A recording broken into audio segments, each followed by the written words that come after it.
satu lagi kementerian diinterview oleh media daripada China, ya, apabila kedatangan Presiden negara China ke negara kita, ke Malaysia. Berkongsi masa depan dengan jiran. Jadi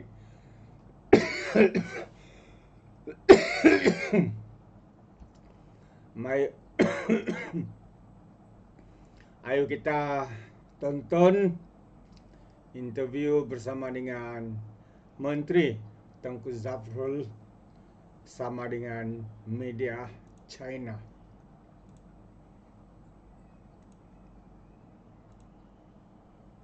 Mr. Minister, good to see you after APEC.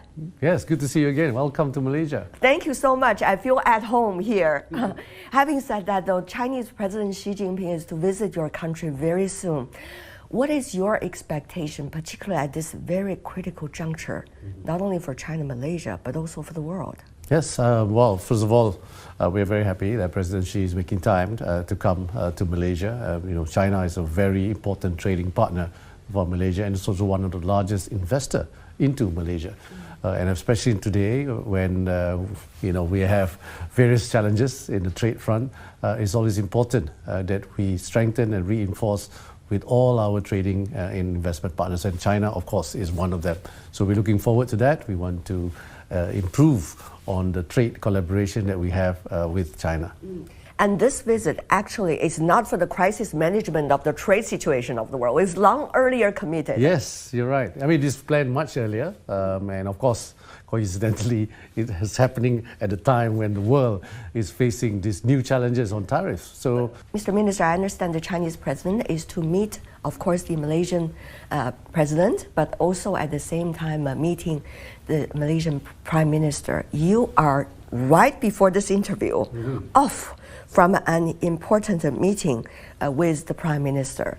Tell me more about what did you discuss, if you can, and how you are likely to discuss with the Chinese side, especially about the turbulent picture of global trade mechanism these days. Yes. Well, first of all, as you know, Malaysia is also the chair of ASEAN, right? So we are also in a position where we want to engage all ASEAN member states to be together in this journey towards supporting the principles of multilateralism, especially when it comes to trade. A rule-based multi-trading system is important. And I just chaired a meeting last week with all the ASEAN economic ministers to reinforce the principles of multilateralism. Right. So in this case, discussion with the Prime Minister, we want to reinforce our support of the global trading system, the rules-based global trading system. We want to reinforce the position where Malaysia believes in free and fair trade, and China, of course, is an important partner to this. That's one. And on the investment front, China has been a major investor into the region, into ASEAN and into Malaysia. But at the same time, we, as you mentioned, it's turbulent times. So we also want to see how, ASEAN, Malaysia can engage China to mitigate some of this impact. I mean, there's concerns about many by the industries, even all the way up to people who are maybe fearing for their jobs, right? So this is where, how do we look at addressing some of those concerns together?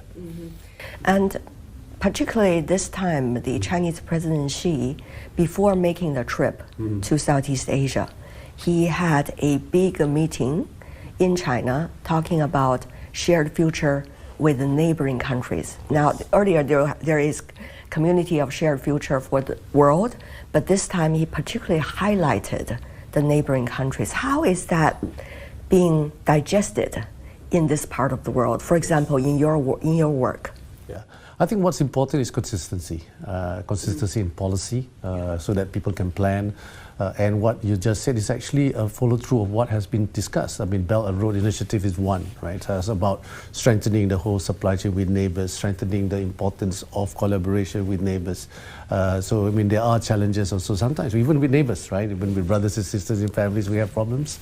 Similarly, when it comes to trade and investments and also issues about geopolitics, I think for Malaysia and for ASEAN, sometimes there's always discussion about South China Sea, and sometimes there's talking about trade diversion, right? They're talking about whether there will be an indirect impact to the US tariff, etc. So, yes, so the communication channels must be continuously open, and Malaysia and China must always be there to always be open to be discussing these difficult topics as well.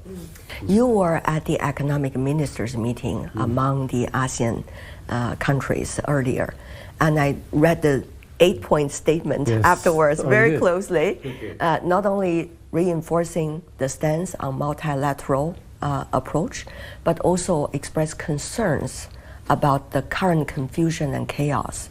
Now, for economies like yours, a trading nation, a developing and emerging economy, how is this, the current one, whether it is between China and the United States, reciprocal tariffs, and also the blanket tariffs by one of the largest economies in the world on the rest of the world, and the changing picture of policy on a day-to-day basis? Yes, although that's my portfolio, trade, investment, and also industry, but it is what is required is a whole of government approach.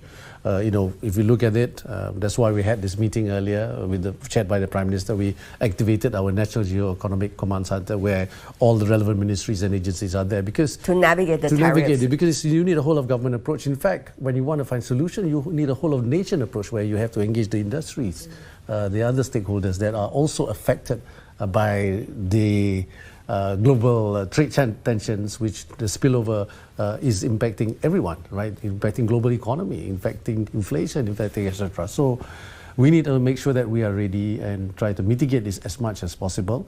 For Malaysia and ASEAN, you mentioned those points that we raised. In fact, I also had a opportunity to talk to Minister Wang, my counterpart in China. We also the Commerce Minister of Commerce, where we discuss about what are the areas where we can look at to ensure that our trade between ASEAN and China, and Malaysia and China are not disrupted.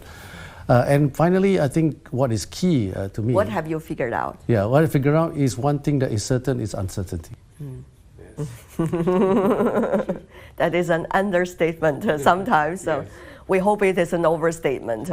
But think about it. You have a master plan, an industry master plan 2030. You also have important plans with your tenure, very important on two dimensions. One is semiconductor industry, which is the key for your future growth potential. The other is green, which is also a great growth potential. So at this moment, how will these plans be impacted? What does that mean for Malaysia? We need to ensure that when we have a strategy to tackle this issue, there's a short-term and medium-term and long-term strategies. And what you just described just now, those are the long-term strategies which we now have to double down. You mentioned the Industrial Master Plan. You're right. We have a National Industrial Master Plan which is targeting 2030 to achieve certain targets. And under that National Industrial Master Plan, there's a National Semiconductor Strategy, and also there's a Green Investment Strategy. These two strategies are the key enablers to achieve what we want to achieve. So we need to double down on ensuring that our fundamentals are strong. Because in the long term, right, we cannot just continue to be dependent on issues that we are facing today. We need to ensure that we strengthen our fundamentals. What do we mean by strengthening our fundamentals? We need to ensure productivity. We have to ensure that we reskill and upskill our people. You're talking about innovation. So these are all important, and we can't do it alone, right? We are in an economy where globally it's so interrelated, right, interdependent, etc. So this is where we need to continue to strengthen the linkages, but at the same time ensure that our domestic economy is not affected too much by any major global economic shifts. If I understand, the Prime Minister was also making some latest statements about the turbulence on the trade environment worldwide. He talked about this issue going on between China and the United States on the reciprocal tariffs, but he also talked about when China is impacted, Malaysia will also be, because of the supply chains and many other critical issues. So what does that mean in a way to another level of sophistication of discussion when Chinese President Xi arrives? I think, yes, definitely what you said is correct. Our Prime Minister have, in his address to the nation, talked about the position of Malaysia versus what's happening globally. Malaysia, together with the rest of the world, will be impacted. So China and US, the trade tension between the two, you have now tariffs at 145%. There will be a negative impact. It could be first order, it could be second order, it could be direct, it could be indirect, but definitely not just to Malaysia, but to the whole global economy. So this visit is going to be important for Malaysia to share as well our view, our perspective about the impact that it will have not just to Malaysia but also to Southeast Asia. It is important that we address this earlier than later. Like I said, in the short term, we need to ensure that the economies of Malaysia, the economies of our neighboring countries, the economy of the world are not as impacted in the worst case scenario. Mr. Minister, as we speak, there are several policies coming out in China over the past few days. Central government has been working on a series of issues to encourage domestic consumption in China. Meanwhile, you also see from private businesses in China, e-commerce platforms, for example, pledge to buy from exporters of China's and to make sure they will be promoted in the domestic market for domestic consumption. For example, Chinese e-commerce giant JD.com has pledged over the next year, from now till the next year, about $27 billion purchase from Chinese exporters for domestic market. So this is from businesses, and this is only one of those examples. As an important trading partner of China, how does Malaysia make of all these latest policies from China? Well, we welcome these policies. They will definitely help mitigate some of the potential impact, and the concerns have already been raised. And this is definitely a move in the right direction. I think it's even a proactive move because the concern, not just that there will be flooding of products from China because they can't access US market, but also you must remember that we are all an open economy. So there'll be exporters from, let's say, Indonesia or Vietnam or even Malaysia who, may now have to fight exports from China to the third market, right? So this will help not just the direct but also the indirect impact. So this, I think, is good and positive, and we should work closer with China to see what other ways as well on top of this. And this is a private sector initiative as well, right? Right. What does this uncertainty mean for our important investment projects already underway, already committed?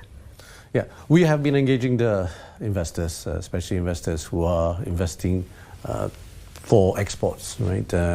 Because Malaysia economy and ASEAN economy is big, but to have a certain scale, they use our region and Malaysia as a hub to export to the rest of the world, including US, including even China, right? So they are now assessing.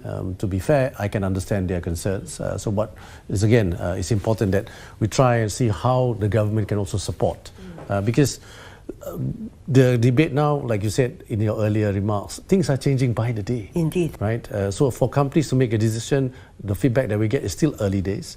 But at the same time, what it does mean that the projects or the investments that have yet to be realized is now being put on hold for them to also understand and price the risk. Would you see the strategy as to deal with the day-to-day flip-flop possibilities of trade?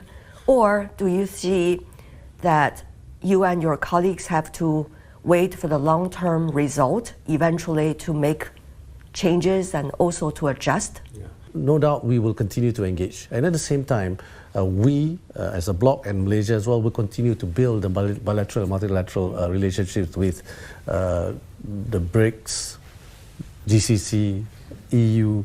We have the RCEP with China, Korea, and Japan, Australia, New Zealand, within ASEAN and those 5 countries. So there are many avenues that we need to. We can't just talk about, oh, this is the problem, let's face it, but not do anything else. So everything else have to continue. Like I said earlier, the principles of multilateralism must continue. The principle that we believe in free trade and fair trade must continue. And protectionism or follow a different way of looking at how trade is benefiting the world, I think must be cautioned against. Right. China and Malaysia have this two-country twin parks project. Yes. And that has a lot to do with the tremendous investment into this country. Yes. Because it's a double commitment from both sides. Right. How is that going so far, even amid all these changes? We are very optimistic that during this visit we are going to upgrade the park even more. And I believe, I don't want to jump the gun yet, but there will be more than just one twin park. We are looking at Malaysia having more than one twin park with China, and the existing twin park that we have today, we are going to upgrade it to a much bigger, much more sophisticated, new industries will also be involved. You're talking about AI, you're talking about new technology. I would love to jump into some of this area, Mr. Minister. For example, about digitalization and AI. How do you see, especially after DeepSeek, providing alternative to the world about AI, that it's not going to be just a scaling law and gigantic investment, but everybody can have a role on the platform? What does that mean for Malaysia? When we talk about artificial intelligence or we talk about new technology, what we want it to be is a technology that is inclusive, right? If the technology is just for those big companies or those who are able to find the resources to adopt, then it's difficult. So with DeepSeek and many more coming, it will allow even small companies, the SMEs, even the micro SMEs, to adopt AI. I think this is where it's important, because when you talk about global peace, global prosperity, global stability, we have to have a policy that is inclusive, and we need to make sure those tools are inclusive, the enablers are inclusive, and AI is one enabler. You earlier talked about the mechanisms, for example, RCEP. Yes. For example, China-ASEAN Free Trade Agreement, and the list that goes on. How do you see, even at this turbulent time, these mechanisms can function, and probably can even function beyond our earlier expectations? In fact, we should look at, like I said, apart from doubling down on our plans, we should also double down on the importance of free trade agreements. As chair of ASEAN this year, one of our priority economic deliverables, one of our targets, we call it the PEDs, for the leaders to agree on by October, is to upgrade the ATIGA, the ASEAN Trade and Goods Agreement, with China. So, improving what we already have. That's one. So that's something that we're really focusing on, not just with China, also with India, but I'm very optimistic that with China one, it will be completed. How is Malaysia skillfully being pragmatic amid all these changes? And that has a lot to do with your work, Mr. Minister. Well, it's our Prime Minister's work. We are here to support our Prime Minister, to support the government. I think we are all working as a team, which is important, and we continue to be neutral in many of our decisions. In fact, in all our decisions, we are looking at neutral. We don't look at, decision based not on a principle. So it has to be a principle, and it's some issues based on what is good for Malaysia, right? If we look at it objectively, but at the same time, for ASEAN as well, we need to continue with support. I think the ASEAN neutrality, the ASEAN centrality. That's why Malaysia will always engage together with ASEAN and with other blocs. We're going to have the ASEAN GCC China in May. Premier Lee Chang is also attending, right? So this is important to continue engagement with the rest of the world. So we cannot to be distracted with what we have already planned earlier, even before all these challenges was brought up. It's wonderful to learn about these assurances. Having said that, though, we also understand that there will be, Malaysia's partnership country with the BRICS, and Malaysia has been very active in different mechanisms. Recently, we understand there has been analysts suggesting emerging and developing economies are most vulnerable to these changes. about the global trade, because as they argue, our economies tend to be less flexible, and we have been growing up amid globalization, our economy taking off during this time, and therefore how to learn the other way might be tricky. This is, of course, their arguments. Mr. Minister, do you see that is the case? How would emerging economies, developing countries, in other words, Global South, be able to strengthen ourselves and navigate the water? Well, if you look at how the global economy have grown in the past, it's built on the foundation that we require a global rule-based order, right? We've seen many less developed countries become new developed countries. We've seen how GDP per capita, GNI per capita of countries growing over time because of trade, right? Trade brings in, prosperity and also peace and stability, right? So we've always been, a strong believer that this is what brought, the current economic order is what has brought the global economy to where it is today. And of course, that notion has been challenged, and of course, along the way, there's always been challenges, right? And for less developed countries, they still need time. Emerging economies as well, and developing countries like Malaysia as well, right? So, we have all our own set of challenges. But what's important is we need to stay the course, and that's why in our statement by the Prime Minister and also the statement by ASEAN that we still believe in the principle of multilateralism.